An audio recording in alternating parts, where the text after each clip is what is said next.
Hello everyone, I'm Nina, and in this video I'll show you probably the best methods of drawing the head from any angle, and it's called Loomis method. Andrew Loomis, who wrote this book, it's called Drawing the Head and Hands, is one of mine and my husband's favorite art teachers. And in this video I'll show you what I've learned after reading this book. So let's start.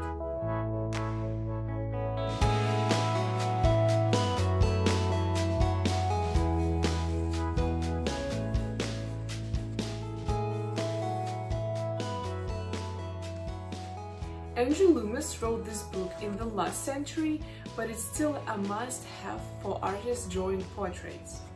Most of the artists use the 2D grid method to nail the shape, but when practicing the Loomis method, you will literally be able to turn people's heads.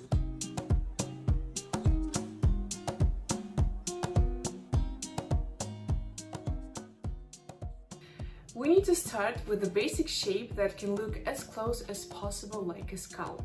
So when we see a cranium, we can easily say that it looks like a ball, but this ball is flattened at the sides. Therefore, you have to cut off the sides of the basic shape. I will use some clay that's shaped as a ball to demonstrate to you. Now I just chopped off a fairly thin slice of this ball from both sides. As you can see, it now translates from 2D to 3D from any angle. When I'm holding the ball with the cut sides next to the head angles, you can see how it works. Now we're going to draw 3 heads from 3 different angles: front view,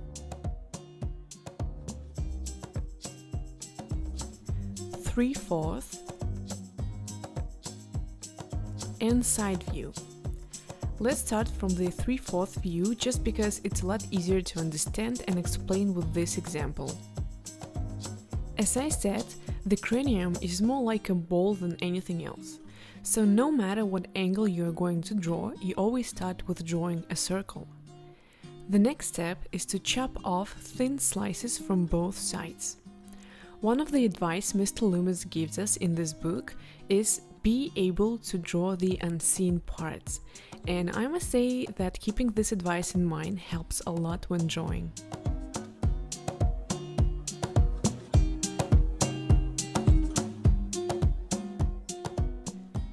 The next step is called the all-important cross. Why is it called like this? Because this cross shows us what direction the head is looking at. Also, all the measurements spring from these points, so I'm going to continue those lines taking into account that I'm actually drawing on a ball, so my lines are curved. This all-important cross becomes the brow line and the bridge of the nose. The top points of the oval defines where the hairline is. Dropping down an equal distance below the cross, we get the point where the nose will be.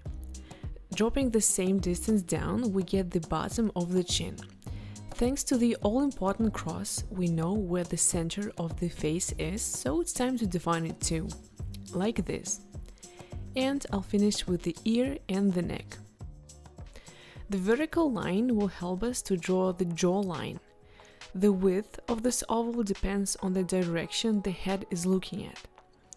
I must say it's unexpectedly easy to define this width, so don't be afraid of the perspective, and I'm sure in a few sketches you'll feel how it's supposed to be. The ear is located on the bottom right part of the oval.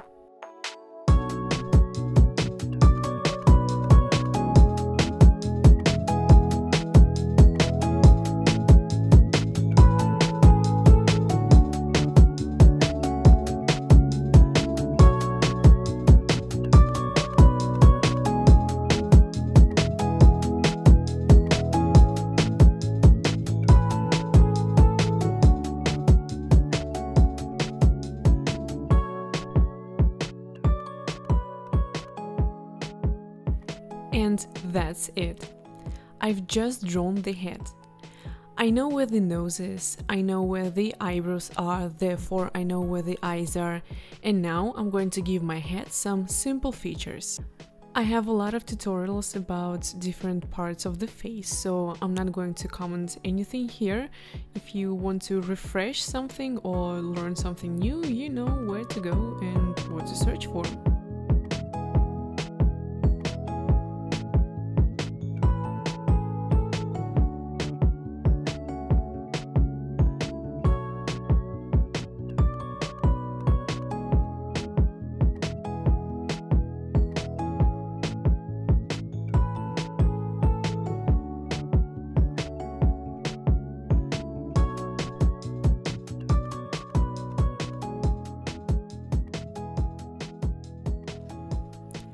Let's move to the front view.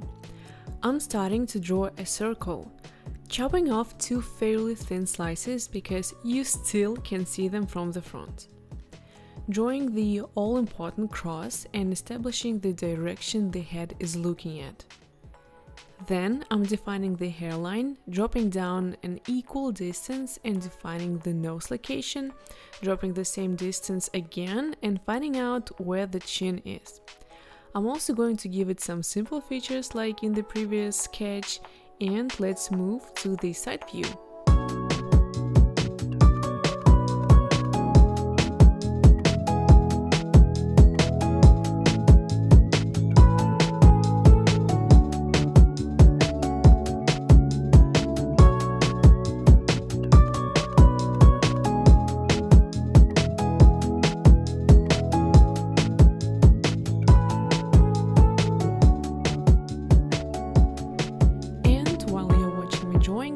To remind you about two things.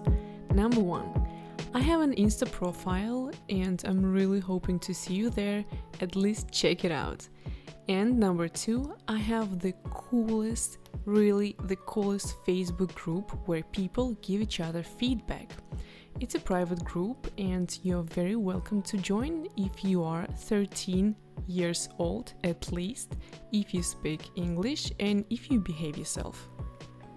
Side view is my favorite view because it's always the simplest one. I'm starting with drawing a cranium ball again, yeah, nothing new here guys, a cranium ball. When we slice off the side plane, it looks like one more circle, and it's logical because it's the side view. I took a picture where I'm on purpose looking a tiny bit up, just for some variation. The all-important cross tells us the direction I'm looking. Thank you, the all-important cross, you're doing so good, thank you. The top and bottom of the sliced part tells us where the hairline and the nose are. Dropping down the same distance will help us to define the chin. Notice that I'm drawing everything at the same angle. Now adding the jawline and the facial plane.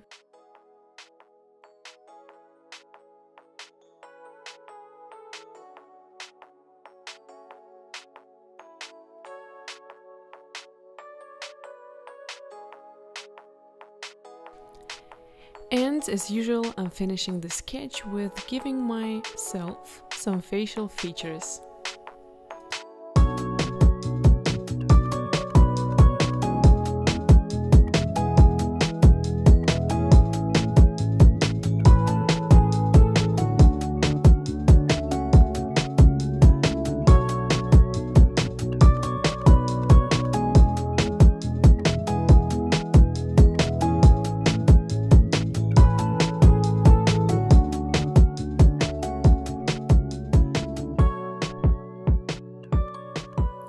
Next up, let's practice more and draw the head again using the same methods, but from different angles. This is where you get your first 3D challenge. Instead of translating a 2D picture using the grid method, you can now start to observe the 3D shape of the human's head using an anatomically correct guideline. Isn't that awesome? I created this template in advance and I'm recommending you to do the same now. Using all the information I told you a few minutes before, I'm going to practice drawing heads from all the possible angles. And I might even call it a life hack: repeat drawing this a million times. And in a very short period of time, you'll be able to do it fast and correct.